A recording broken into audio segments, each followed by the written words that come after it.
Eu não sei se vocês quiserem, eu vou tentar compartilhar aqui uma tela. Tá? O que eu, enfim, o que eu tinha preparado, vocês dão uma olhada aí. Muitas das coisas que estão nessa lista a gente já discutiu, aliás.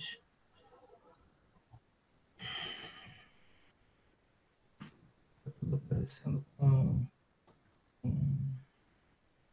né?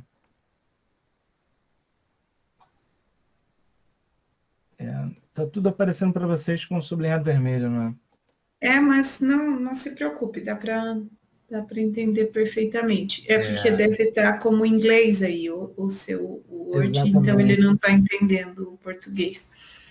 Não, a minha ideia era apresentar essa lista, e a gente estava falando de... Bom, eu vou parar de fazer o que eu estou fazendo aqui para falar. A minha ideia de apresentar essa lista era discutir os pontos que eu considero importantes, minimamente, né? Assim como os roteiros de artigo. Essa não é uma lista exaustiva, é uma lista do Michael, é uma lista mínima de atividades que eu acho que são importantes para almejar, para garantir, não para garantir, mas para te colocar numa posição melhor no sentido de integridade na pesquisa. E eu vou também colocar 2 outras referências aqui para as pessoas darem uma olhada, de outros autores que também publicaram listas semelhantes, com critérios ou atividades que eles consideram importantes para atingir a integridade na pesquisa. E algumas a gente já discutiu, né? Eu acho que a coisa começa, né, com o planejamento. Portanto, o meu primeiro ponto na lista é registrar o teu estudo, e é uma coisa que a gente está acostumado a ver para ensaios clínicos, e para revisões sistemáticas tem começado a ficar cada vez mais comum, principalmente com a criação da plataforma Próspero para registro de revisões sistemáticas, e os ensaios clínicos a diversas plataformas, como da Organização Mundial de Saúde, a clinicaltrials.gov dos Estados Unidos, entre outras. Mas eu acho que seria importante começar a exercitar esse tipo de prática, inclusive para estudos observacionais. E no caso de estudos observacionais em que você está fazendo uso você pretende fazer uma análise secundária de dados, esse tipo de protocolo deveria ser disponibilizado antes de você obter os dados que você pretende analisar.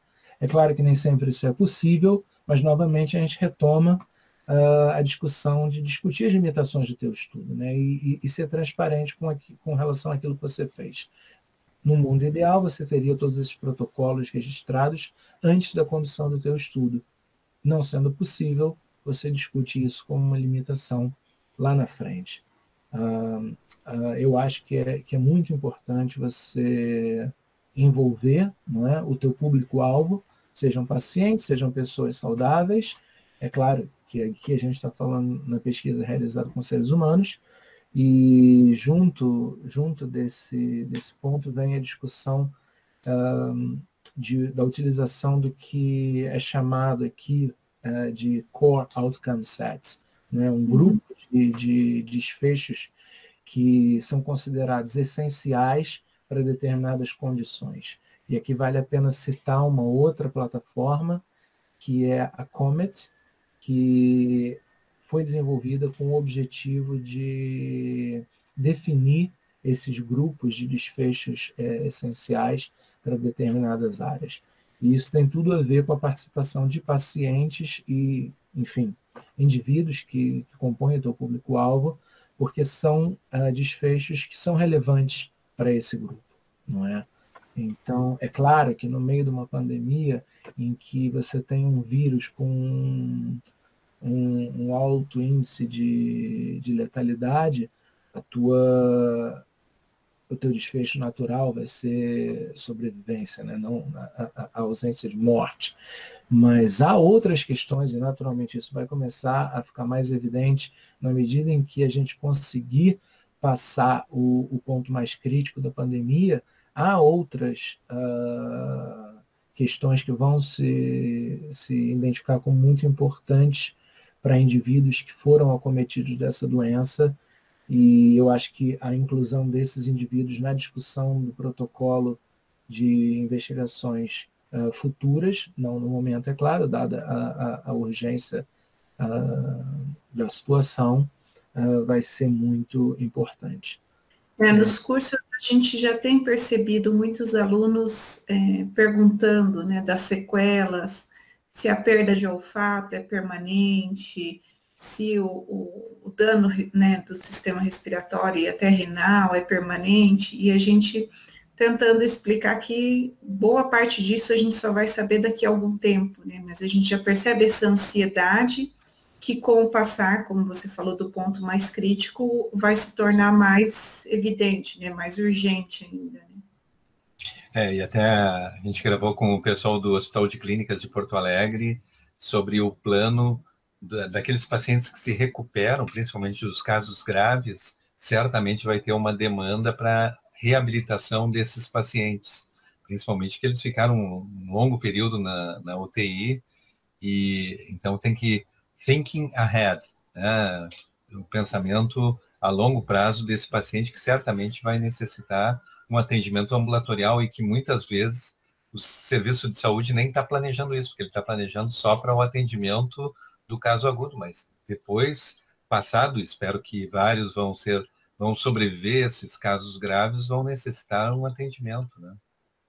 E isso é um custo que é tipo que nem o Zika, né?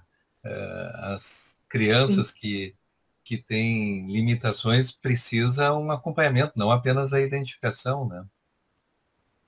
Mas acho bem importante lembrar dessa questão dos desfechos, porque na pandemia fica muito claro, né? Sobrevivência é o desfecho que a gente, né, procura. Mas para algumas outras condições que são objetos de pesquisa no dia a dia, esses desfechos não são nada fáceis de se determinar, né, quais você vai incluir na revisão ou no estudo clínico. Então, acho bem importante, Michael. Eu ia comentar que é interessante, o SUS tem o controle social, que é muito importante na gestão do sistema, mas na prática, a valorização do usuário, do paciente, na tomada de decisão, principalmente valorizando o desfecho, a nossa cultura não tem tanta participação, não estimula essa participação como, por exemplo, na Inglaterra, né? Tu que está morando agora na Inglaterra, Michael, eu acho que na Inglaterra eles valorizam mais a visão do paciente, né? Na tomada de decisão, né? A iniciativa Comet e a utilização de grupos de desfechos essenciais, não é? Principalmente eu vou falar mais de ensaios clínicos agora, porque é o que eu tive mais experiência aqui. A minha experiência com estudos epidemiológicos vem da época em que eu trabalhava aí no Brasil. A percepção da importância da utilização desse tipo de desfecho é muito grande. Em parte por conta da relevância para os pacientes e em parte por conta da relevância para os pesquisadores, porque se identifica que se você tiver mais estudos utilizando os mesmos desfechos, mais fácil será você fazer a síntese da evidência mais à frente. E é claro que esses desfechos eles incluem outros para além daquele que normalmente seria a nossa variável desfecho primária, não é? Então, a gente tem diversas questões durante essa pandemia que têm que ser consideradas, a saúde mental, você tem, inclusive, os efeitos adversos do tratamento, a gente está discutindo muito sobre a segurança, por exemplo, né, da hidroxicloroquina, enfim, são coisas que você precisa coletar informação para que seja possível fazer síntese da evidência de diferentes estudos no futuro. Então, eu acho que esse tipo de atividade, esse tipo de cuidado, ele garante, não é, que a tua pesquisa tenha um impacto lá na frente e ajuda a integridade de pesquisas futuras. Portanto, eu coloquei isso na minha listinha porque eu acho que é essencial. Da mesma forma que eu coloquei que você deveria desenhar, né, o teu estudo antes de conduzir, que é uma coisa até meio óbvia, mas muitas vezes a gente identifica a falta desse protocolo, não é? A publicação desses protocolos. A publicação de protocolos, a publicação de planos de análise estatística, e, novamente, diversas revistas estão começando a aceitar esse tipo de formato de publicação, e se você não tiver a possibilidade, você tem outras plataformas para compartilhar esse tipo de documento. Tanto os pré-prints que a gente comentou, como outras plataformas, por exemplo, a Open Science Framework, que também acho que vale a pena dar uma olhada e explorar como uma potencial ferramenta para divulgação desse tipo de documento. E eu incluí aqui também a priorização de um tipo de publicação que está ficando muito comum também, que na tradução, eu acho que literal ficaria como relatórios registrados, mas que eu não sei se já existe uma tradução no Brasil, que são os Registered Reports. É um formato em que você submete o teu plano de investigação, não é? É um bocado diferente de um protocolo, mas ele é mais ou menos um protocolo com uma proposta de análise e, em algumas revistas, incluindo uma proposta para apresentação de resultados. Essa proposta é, então, revisada, passa pelo processo de revisão por pares, e, se for aprovada, você tem a publicação garantida no final do teu estudo, independente dos resultados. Então, é uma outra forma, é uma outra ferramenta, né, uma outra estrutura para evitar o viés de publicação.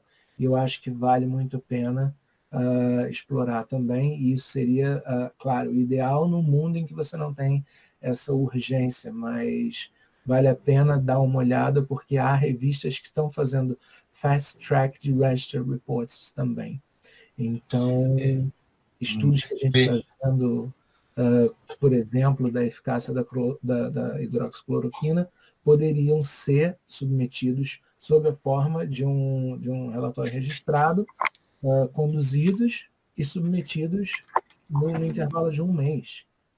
E isso seria uma forma de garantir que a tua pesquisa foi íntegra, que você planejou aquilo, que você conduziu depois de planejar e que você analisou depois de coletar os dados. E os resultados ganham, claro, uma robustez maior.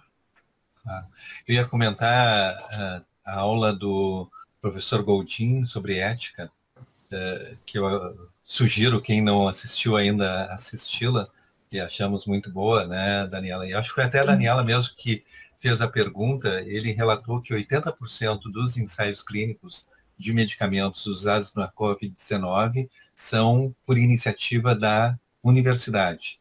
E aí eu acho que a Dani perguntou, eu esperaria que fosse o maior número da indústria, né, que geralmente é feito. E ele respondeu dizendo que, nesse momento inicial, quem investe em pesquisa são as universidades, que a indústria vem mais tarde. Eu acho que foi isso que ele respondeu. Foi, e na realidade, como você já percebeu, Michael, eu gosto bastante de perguntar, e às vezes até de provocar. E isso foi uma provocação, né? Porque a gente sabe que pesquisa básica e a pesquisa inicial, que é feita ainda antes, sem saber muito se vai dar lucro, né? No final, se vai ter um resultado, vem da universidade, né? E nesse momento é o esperado mesmo, né? Sim, sim. E eu vou dizer mais. Eu me lembro, na época em que eu comecei a me interessar por pesquisa metodológica e qualidade da redação e qualidade metodológica dos estudos, havia um grande preconceito com relação à qualidade e à quantidade de viés nos estudos desenvolvidos pela indústria, principalmente a indústria farmacêutica, porque, claro, há um interesse econômico na obtenção de resultados favoráveis a novos medicamentos, por exemplo. Mas com relação à questão de transparência, pelo menos no que a gente considera qualidade de redação e qualidade metodológica, incluindo aí a publicação de todos os resultados, e por todos os resultados eu estou me referindo a desfechos primários e desfechos secundários, porque aí a gente estava discutindo de viés de literatura e uma outra fonte de viés de literatura é a não publicação de certos resultados que não são interessantes. Portanto, na avaliação dessas questões, os estudos conduzidos pela indústria já passaram à frente dos estudos conduzidos pelas instituições de ensino superior e pesquisa. É porque a cobrança é mais... Oi, desculpa? Até porque a cobrança em relação a eles é maior, né? Então, eles já se preparam para isso. É claro, onde há a necessidade de adaptação e está envolvido, não é, a potencial obtenção de lucro, você precisa se adaptar. E eles são muito bons em se adaptar. Portanto, eles passaram à frente. E é uma coisa que para muitos surpreende, porque você esperaria o contrário, né? E de fato era o que acontecia no passado. Mas hoje em dia, um termo que o meu antigo supervisor, o meu antigo orientador utilizava muito, brincando em parte com a gente no grupo de pesquisa, mas que é uma grande verdade, não é? A gente infelizmente encontra isso na área acadêmica. O maior percentual de indolência a gente vê nas universidades e nas instituições de pesquisa, e isso não deveria acontecer. Eu acho que esse tipo de prática, né, da publicação dos protocolos, da publicação dos planos de análise estatística ou da publicação sob o formato de Raster Reports, não é? Ele confere essa qualidade de condução na ordem certa das coisas e retira um bocado do peso que os autores vão ter na hora de descrever as limitações dos estudos e, portanto, não precisam ter esse receio na hora de descrever, porque eles tiveram ainda a oportunidade de ganhar um retorno externo, né, de pares antes da condução do estudo. Então, não só a probabilidade é que o desenho do estudo melhore, mas eventuais obstáculos que aconteçam ao longo do caminho, eles não precisam ser temidos, porque são obstáculos naturais. Aqueles obstáculos que eu comentei no início são naturais e, inclusive, esperados, e descrevê-los vai ajudar no desenho de estudos melhores no futuro. Então, eu acho que esse é um ponto essencial para conferir integridade à pesquisa. Você estava falando dessa publicação dos protocolos e dos planos de análise estatística. Aqui eu tenho visto alguma discussão em relação a isso, mais da parte da estatística mesmo, mas como se fosse algo pontual. Isso começou um pouco nas universidades, eu não sei se você tem contato, né, ou sabe dessa exigência, mas muitas universidades aqui têm exigido o exame de qualificação, né, Ayrton, para os graduandos. E parece muito com esse sistema, né, porque a gente sabe que muitas vezes chegava na hora da defesa e que a gente ia perceber, né, que a gente ia se deparar com estudos que não tinham sido adequadamente planejados, né, e a qualificação veio com essa proposta de discutir o projeto e não já o resultado, né? Embora em algumas universidades ela seja feita mais para frente ou mais no início do mestrado ou do doutorado, mas eu lembrei muito do sistema de exame de qualificação e acho que é muito o futuro, né? Acho que isso de revisar o protocolo e garantir a publicação caso aprove o protocolo, isso vai trazer uma segurança para quem tá planejando o estudo ao mesmo tempo, que garante um pouco mais de transparência, né? Assim, de já começar direito, já começar planejando, porque a gente sabe, não sei se isso é no mundo todo, mas principalmente aqui no Brasil, que é onde eu conheço, a gente sabe da dificuldade que muita gente tem de parar para planejar o estudo, né? As pessoas querem já começar a fazer alguma coisa, né? E esse alguma coisa depois é que vai para o papel. Então, acho que isso é um caminho bem promissor, né? Então, tanto quanto o pré-print. Não, sem dúvida, esse formato ele é excelente e é o ideal, mas ele infelizmente se perde depois que você obtém o teu título, né? Porque você não está sempre sob esse escrutínio de pares durante a condução da tua pesquisa. E eu acho que a analogia foi perfeita. A ideia dos Register Reports, a ideia de se publicar, se registrar protocolos e publicar protocolos antes do fim da coleta dos dados, publicar planos de análise estatística antes da análise dos dados, essas práticas não são apenas para evitar má conduta científica, mas novamente, né, pelo lado otimista da coisa, é obter um retorno quando ainda há tempo de melhorar o teu protocolo, o teu plano de análise, o teu estudo. Então, eu acho que a analogia foi muito bem feita, muito, muito pertinente, e esse tipo de prática, então, meio que substitui esse exercício que a gente já não faz mais depois que a gente saiu da pós-graduação, mas que claramente é essencial para todo tipo de estudo que a gente vai conduzir ao longo da nossa carreira. Um aspecto que eu percebo assim como revisor de artigos que caracteriza um artigo que precisa ser revisado, ele apresenta uma pergunta, responde a pergunta, tem os achados, no entanto, a interpretação em relação aos achados muitas vezes fica baseado na literatura e não nos dados apresentados, que é a parte do pensamento, né, criativo do pesquisador, né? Ele parar, pensar, bom, e aí, eu já sei o que a literatura apresentou, eu sei o que os resultados do meu estudo estão sendo descritos e analisados, e qual é a interpretação que eu dou a esses dados para aquilo que o BMJ e outras revistas, né, o que o artigo acrescenta, né, em relação ao que já se sabe. Essa parte eu percebo que é o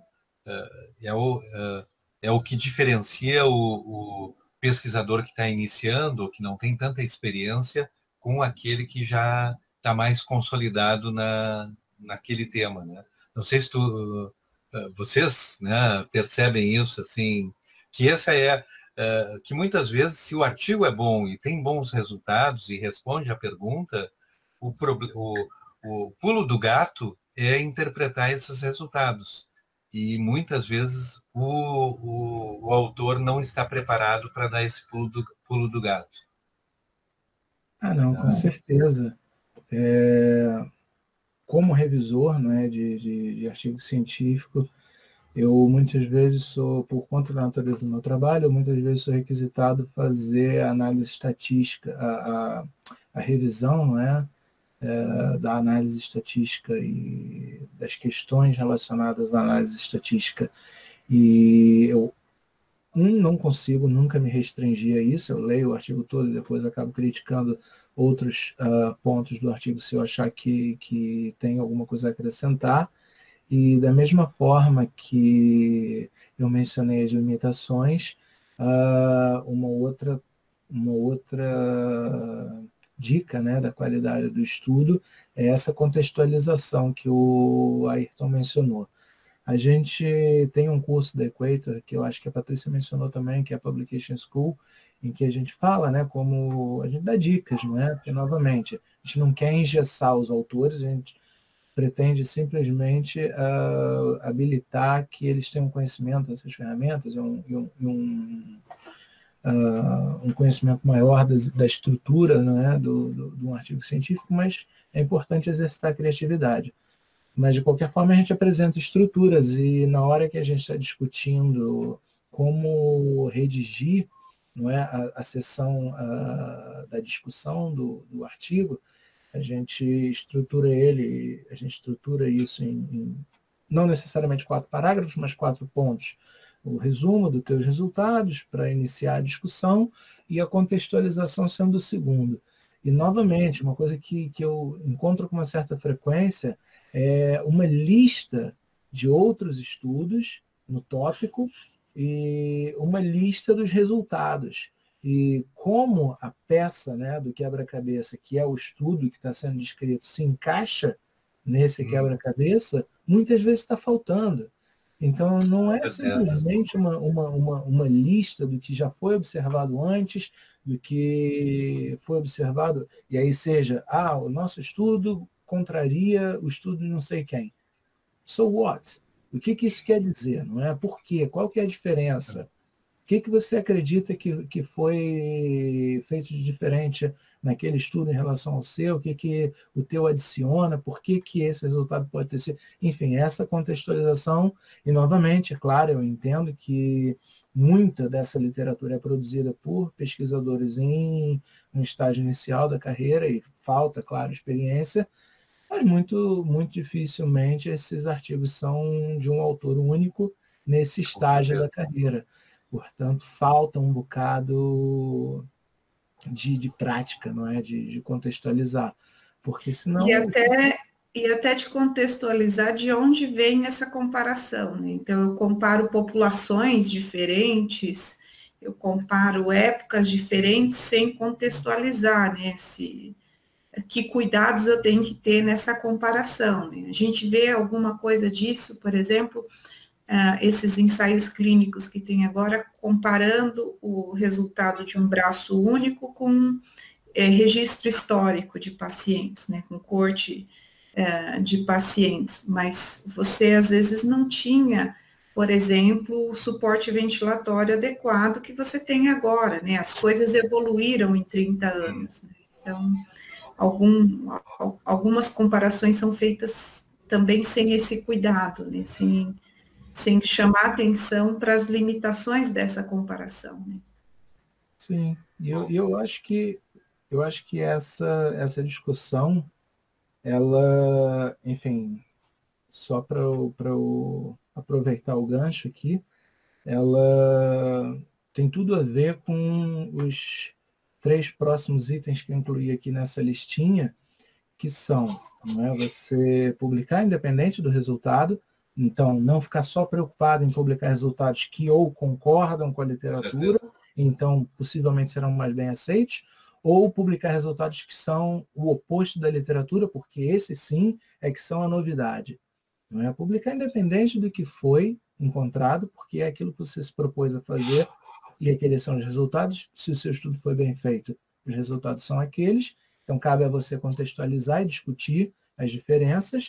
E, para isso, eu acho que é super importante que a gente tenha, não é, acesso às informações dos artigos anteriores, para que a gente possa fazer essa contextualização e, idealmente, até acesso tanto aos dados quanto ao que a gente chama de programas de análise, não é? Código de análise estatística, para que seja possível a replicação dessas análises e desses estudos. Então, eu coloquei aqui no final da minha lista, não é, a parte que se refere mais ao acesso, não é, a disseminação, que seria, então, publicar, não é, os artigos, independente do resultado, e eu coloquei preferencialmente em jornais open access, para que todo mundo tenha acesso, não só nós pesquisadores que temos o privilégio de estar baseados em instituições que pagam assinaturas caríssimas de revistas científicas, mas outros leitores que têm interesse na área e que muitas vezes não têm acesso por conta disso.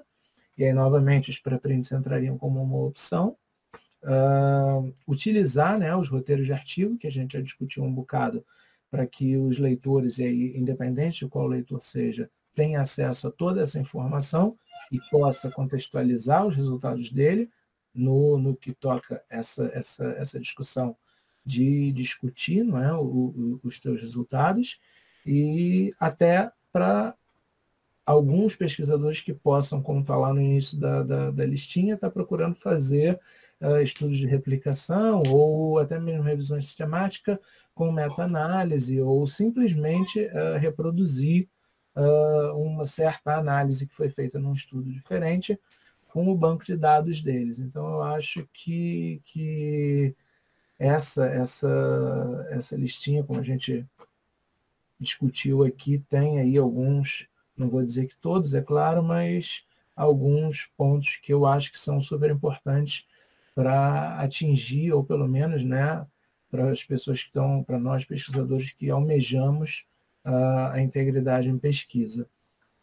E o aspecto ético aí, que geralmente quando está falando sobre integridade também tem a ver com o aspecto ético, né? Que aí entra o plágio, né? A autoria, muitas vezes, que não se justifica, ele também entraria nessa tua lista? Entraria. Eu acho até que eu tinha pensado em colocar lá no início, não é, nos protocolos, o que a gente chama de política de autoria, não é? Que, na minha opinião, é uma coisa que é super importante ser definida no início, porque é muito fácil você usar um determinado poder hierárquico para impor coisas lá na frente, quando o trabalho já está feito e não houve uma clareza sobre a definição dos critérios. Embora haja critérios internacionais bem definidos para a autoria, critérios para a inclusão de autores num projeto que muitas vezes o aluno ou o pesquisador júnior não estava muito ciente desde o início do trabalho. Então, eu acho que seria super importante. E é claro, né, a obtenção de uma aprovação por um comitê de ética em pesquisa, sem dúvida nenhuma, é um item que tem que estar presente nessa lista. E eu até agora...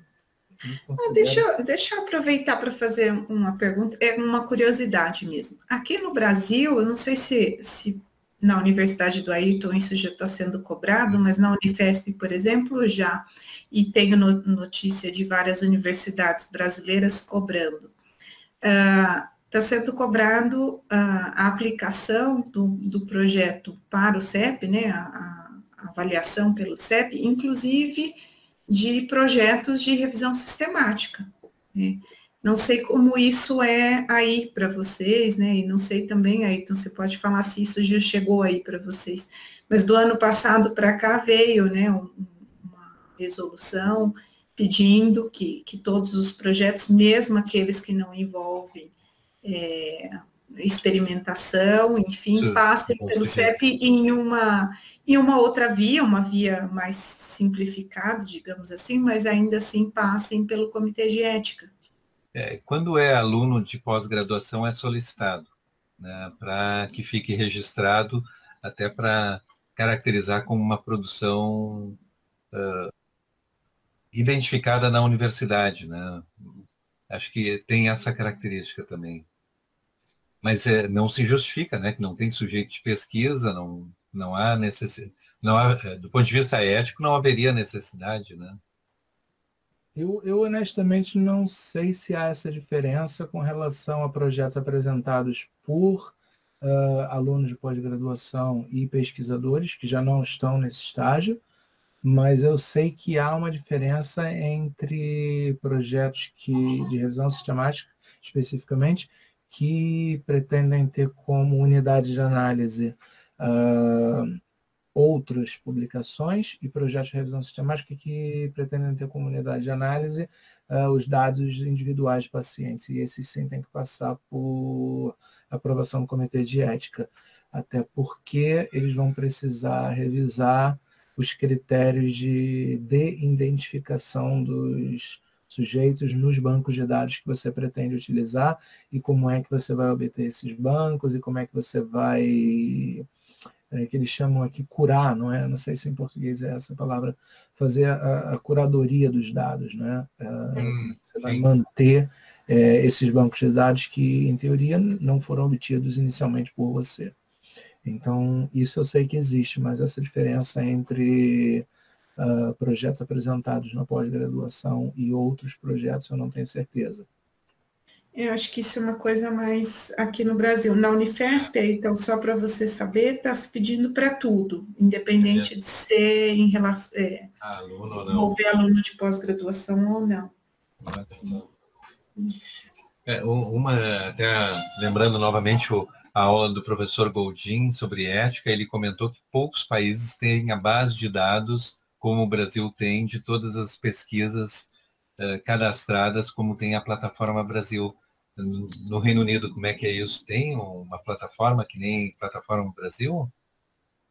Eu não conheço a plataforma Brasil, mas o que tem acontecido aqui não é no sentido dos projetos, mas no sentido das publicações.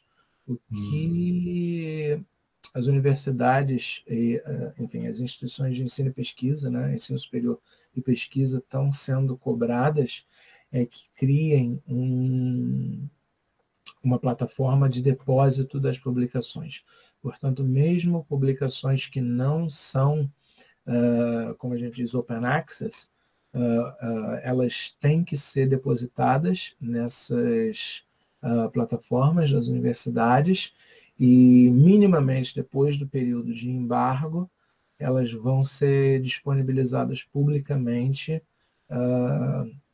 independente do tipo de copyright que a tua publicação tenha com o jornal.